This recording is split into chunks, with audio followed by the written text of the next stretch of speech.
It was a 23-6 splattering of the Minnesota Vikings earlier today in Lambeau Field. And, of course, your Green Bay Packers start off this season 2-0 against the NFC North. But there are more NFC North opponents coming very, very soon. We got some good news and some bad news to talk about on today's show. Welcome into the Green Bay Packers Report. My name is Joey Petersen. So happy that you've joined us on your Sunday evening. Speaking of NFC North teams coming soon, Lions this Thursday. Thanksgiving. I cannot wait. We'll be live for that game. Make sure you join us. But what else is live is the Week 13 sub-battle. That started today, and right now the Lions are up 2 subscribers. Not a ton. How about we jump out to an early lead? If you hate the Detroit Lions, love the Green Bay Packers, and want us to win the sub-battle that ends in 4 days, help me out. Hit that subscribe button.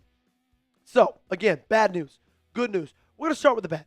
Because when I was a kid, and my mom always asked me, Joey, do you want the bad news or the good news first? I was always one of those kids that said, you know what, Mom, let's rip the Band-Aid off. Let's go ahead. Get me the bad news first. Well, the NFC teams pretty much got it done today.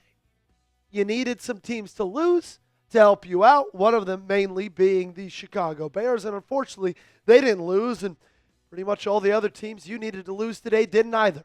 Going into this game, this was a graphic that we used in Friday's show. This is what we were rooting for. Now, Rams and Buccaneers, that's Sunday Night Football. That game is yet to be played. But you wanted the Steelers to beat the Bears. Close, no cigar. You wanted the Giants to beat the Lions. Way closer than I think anybody anticipated. That game went into overtime, and unfortunately, that's where underdogs go to die. Lions able to sneak that one out. 49ers, Panthers, that one's Monday Night Football, so you still got some time with that one. But then Titans, Seahawks, which unfortunately was not even really close whatsoever.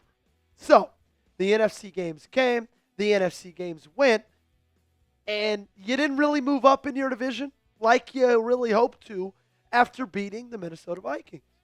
Because if Steelers won today, you and I are talking like this is the team that is number one in their division. That this is a team that feels a little bit better about where they are in their playoff standings than they currently do, but unfortunately, you're in the exact same spot that you were just a little bit ago. Number 6 in the wild card. Not bad. Still, right now, you're going to go on the road, play the Chicago Bears, but you win today, those things are flipped, and you got a home game in the playoffs. Now, the good thing is, the playoffs don't start anytime soon, right? You got 6 weeks, but I think we all came into this week, and said, you know what, maybe we're going to get lucky. Maybe some NFC teams are going to win, and unfortunately, they did not. We got the good news coming up in a second, but I want to know, what is your least favorite football team? Is it the Bears? Is it the Vikings? Is it the Lions? You let me know your answer down below in the comment section, and we'll go on to our good news, something you should be excited about, especially when it comes to the NFC Playoff and the NFC standings. You control your fate still. With that win today, you continue to put yourself in a really, really good position to perfectly be able to compete going forward in this season. You got 6 games left coming up. You play 6 really good teams.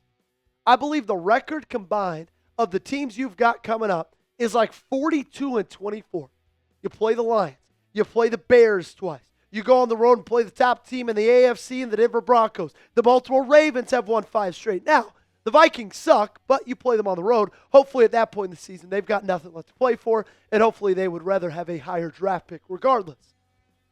You got the biggest game of your season coming up right in front of you. Thanksgiving Day. Noon kickoff against the Detroit Lions, a team that you already handled, okay? But this is a different team, both you and Detroit, than these teams were week 1 of the season, which is exactly the last time you played this football game. This division's going to be fun. It's going to be a lot of fun, right? It's going to be pretty much exactly what it was last year. Chaos, I believe, until the very end. But I think the best news that you could get from today is that your fate is exactly where you want it. It's in your hands, okay? If you win, you take care of things. You don't need teams to do your winning for you. All you got to do is just go win football games. Think the Packers win the North? Let me know by casting your vote by liking today's video, okay? If you think they do, hit that thumbs up button. like today's video if you want the Packers to be the Kings in the NFC North at the end of this season. Something that I think should be the king of your phone, of your desktop, of everything, is our great friends over at Underdog, the sponsor of today's show. Look, guys, football season is in full swing. We're almost to Thanksgiving, and Underdog is the best place to get in on all of the action. Let's cut to the chase. If you download the app today and sign up with promo code PackersReport, you score $100 in bonus entries when you play your first $5. Playing on Underdog is easy. Just pick whether your favorite players will go higher or lower on stats like rushing yards, receptions, touchdowns, and more. Get your picks right, and you could win up to 5,000 times your cash. Here was my Underdog lineup for today's game, and unfortunately, I didn't have the best day. But that's okay, because I'm going to get right back on the saddle for Thursday's game against Detroit. I had the higher on Jordan Love first quarter pass touchdowns, higher on Justin Jefferson receiving touchdown, higher on Matthew Golden receiving touchdown. I always say you can fade or you can tail. Hopefully, you fade it. Download the app today and sign up with promo code PackersReport to score $100 in bonus entries when you play your first $5. That's promo code PackersReport. Underdog. Make picks, win money. Must be 18 or older, 19 or older in Alabama and Nebraska, 19 or older in Colorado for some games, 21 or older in Arizona, Massachusetts, and Virginia. And present in a state where Underdog Fantasy operates. Terms apply. See assets.underdogfantasy.com/web/playing-get-terms_DFS_.html for details. Offer not valid in Maryland, Michigan, New Jersey, New York, Ohio, and Pennsylvania. Concerned with your play? Call 1-800-GAMBLER or visit www.ncpgambling.org. In New York, call the 24/7 helpline at 1-877-8-HOPE-NY or text OPENY to 467-369. Some additional good news for you so you can round out your Sunday evening in a very, very positive note. Look, guys, we already kind of felt this way. But it seems clearer now than ever that this Micah Parsons trade really, really paid off. I mean, if you just look at what he's done through 10 games in the Green Bay Packers uniform this season, 10 sacks, 20 quarterback hits, 60 pressures, which leads the National Football League, 10 sacks in 11 games. I'll take that any day of the week. And he was a game wrecker today in the biggest ways, in the biggest moments.